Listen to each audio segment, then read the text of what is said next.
ఆధ్యాత్మికత వైపు దృష్టి సారించడం సాఫ్ట్వేర్ ఉద్యోగుల పాలిట సరికొత్త విరామం. పూర్తి వివరాలకు చదవండి రేపటి సాక్షి దినపత్రిక. రాజకీయాల్లో సీనియర్ సిన్సియర్ అని చెప్పుకునే కడియం శ్రీహరికి దమ్ముంటే రాజీనామా చేసి ప్రజల ముందుకెళ్లాలని మాజీ డిప్యూటీ సీఎం తాటికొండ రాజయ్య సవాల్ చేశారు.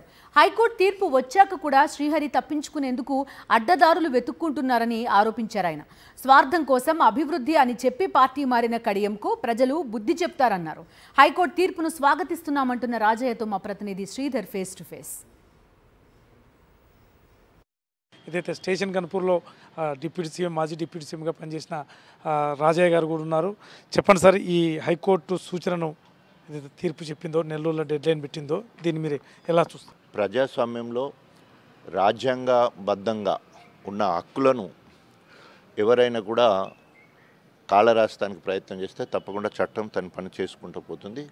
ఎప్పుడైతే స్పీకర్ రెస్పాండ్ కానప్పుడు హైకోర్టుకు పోవడం జరిగింది. హైకోర్టులో మరి ఒక నెల రోజుల 4 వారాల సమయంలో దీన్ని తేల్చేయండి, మీరు తేల్స్తారా, మళ్ళీ సుమోటోగా మేమే తీసుకొని మేము తేల్చేయాలా? ఎందుకంటే గతంలోనే ఎవరైతే ప్రసాద్ కుమార్ స్పీకర్ ఉన్నారో వారు చెప్పాడు, నేను రాజ్యాంగబద్ధంగా నడుచుకుంటాను అని వారు ఒక మాట మాట్లాడడం జరిగింది.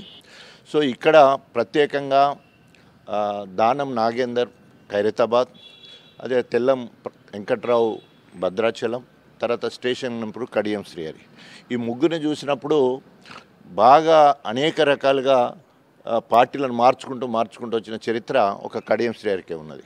ఇవన్నీ కూడా మాకు కేసీఆర్ నేర్పారు కదా, కాంగ్రెస్ పార్టీని కూడా విలీనం చేసుకున్న పరిస్థితి ఉన్నది, ఆయనే మా గురువు అనేది మాట్లాడుతున్నారు. అంటే ఎప్పుడైనా ఎవరైనా ఇట్లా నమ్మక ద్రోహం చేసిందనే మాటలు ఎప్పుడన్నా వచ్చినాయా? సో అభివృద్ధి పేరు మీద పార్టీ మారిండు కడియం శ్రీహరి గారు.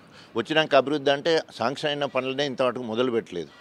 తిన్నింటి వాసాలు లెక్క పెట్టే వాళ్ళు ఎవరున్నా కూడా తప్పకుండా ప్రజల శిక్ష తప్పదు. గన్పూర్ విషయంలోనైతే మరి అన్నిటికంటే ఎక్కువ, ఎందుకంటే ఈయన సీనియర్ లీడరు, ఎక్స్ డిప్యూటీ సీఎంగా చేశాడు, అనేక క్యాబినెట్ మంత్రులు చేసి సీనియర్ లీడర్ ఉన్న నేను నిర్ణయం తీసుకున్నందుకు గన్పూర్ నియోజకవర్గ ప్రజలైతే చీకొడుతూ ఉన్నారు. ఎప్పుడు ఎలక్షన్లు వస్తాయని ఎదురు చూస్తూ ఉన్నారు. సో ఒకవేళ కనుక కడియం శ్రీహరి నిజంగానే నేను అభివృద్ధి కోసం పోయిందంటే కాంగ్రెస్ పార్టీకి పోయినాక మాకేం అభ్యంతరం లేదు. బీఆర్ఎస్ పార్టీకి ఎమ్మెల్యే పదవికి రాజీనామా చేసి నువ్వు కాంగ్రెస్ పార్టీ నుండి పోటీ చేయి, తప్పకుండా బీఆర్ఎస్ శ్రేణులు నిన్ను మరి నిలదీస్తానికి కానీ ఓడించడానికి సిద్ధంగా ఉన్నారు.